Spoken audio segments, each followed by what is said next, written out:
It's been exactly 1.5 years since I landed a tech job without a degree. In this video today, I'm going to tell you how the hell did I landed a job role in the tech industry so without having a proper qualification. So if you are someone who is desperately looking for a way to land a job in tech where you can earn six-figure money in the long term, I am here to guide you based on my knowledge and my experience. 100% this is my own opinion.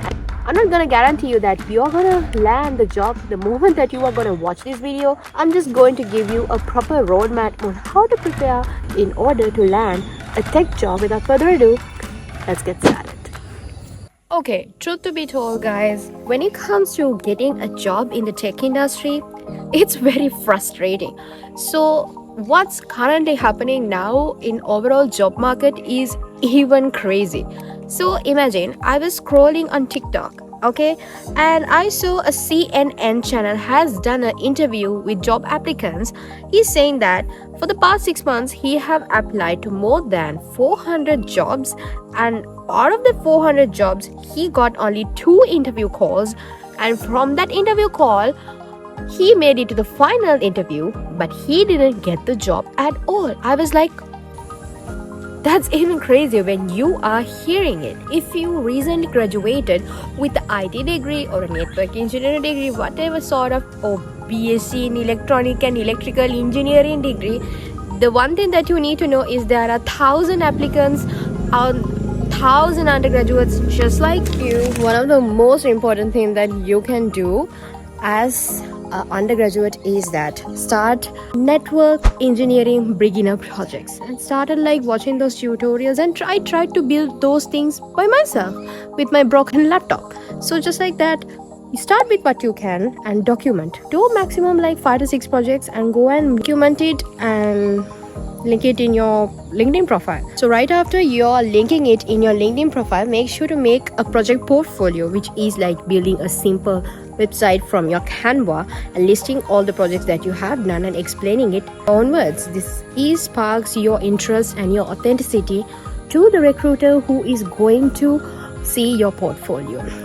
With that connects to next is optimizing your CV. So when it comes to optimizing your CV, we all know that the newest format is the ATS, application tracking system format.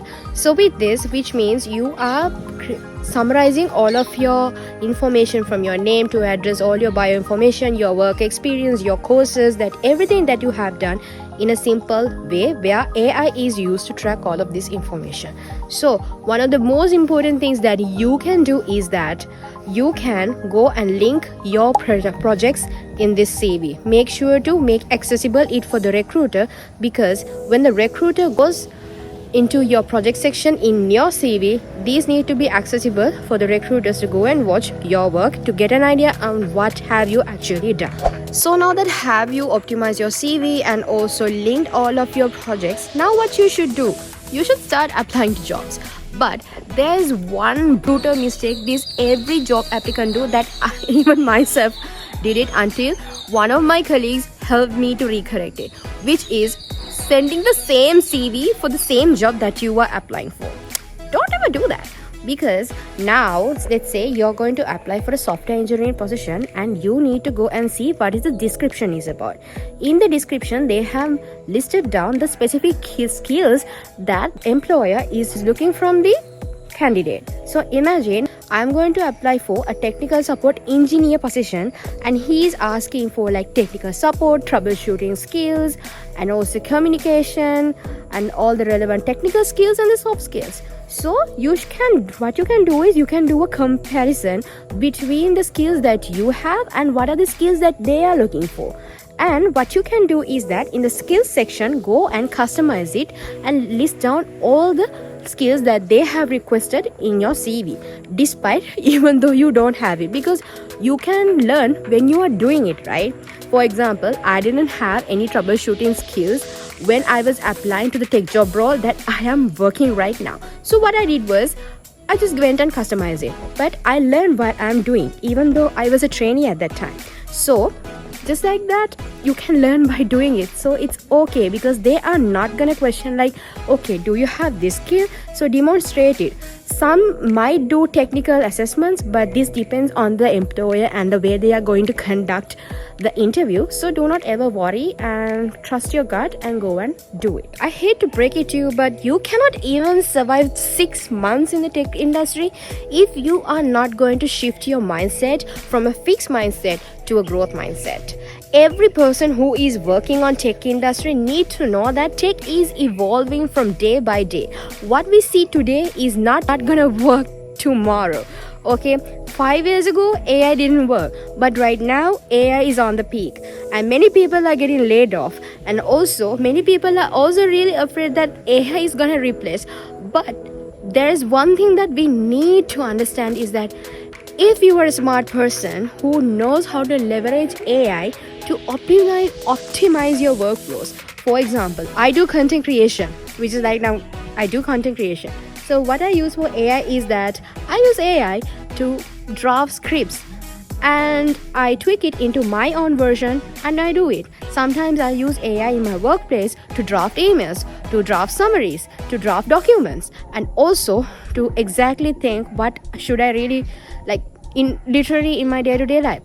And also another thing is that never stop learning, because learning is very, very important when we work as tech professionals. Also, tech is very, very interesting and very fun.